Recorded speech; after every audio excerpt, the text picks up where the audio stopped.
Good afternoon, Jeff Vandermeer. Thank you for having accepted this interview with lecturer Ahmad Tufar. We are pleased to be able to ask you a few questions regarding your book Annihilation by Editions Au Diable Vauvert. Why did you write this unusual story? The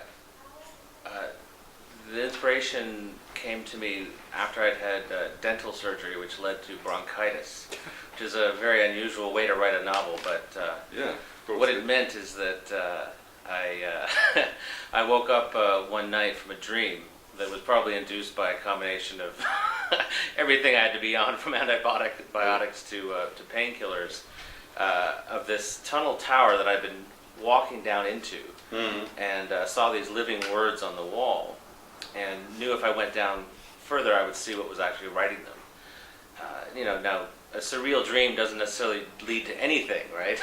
But in the morning I had an idea for the biologist character in my head, and the idea of this expedition into this pristine wilderness. And I wrote about 10 pages, which more or less in the final draft were the same. And that was the beginning of it. And so it was a very subconscious process.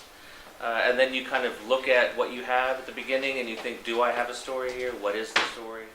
And then you kind of go from there. Why is the anthropogenic question for you the main point of your book? I think it has to do with our relationship to what we think of as the natural world, but which is actually the world.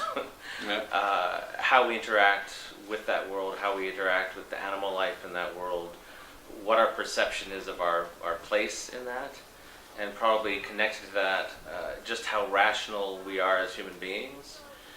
I think it's really quite interesting that in trying to fight things like global warming, we come up across our own kind of, not defects, but issues with regard to how our brains are meant to process information. And we have a difficulty grappling with things like that because they're largely, in some ways, they seem invisible to us, they seem in some ways irrational to us. And so Area X, in a way, in the books, kind of parallels that thing. It's an encounter with something that reveals something about ourselves. So thank you, Jeff, for this interview. Thank you very much. Thank you very much. Thank you.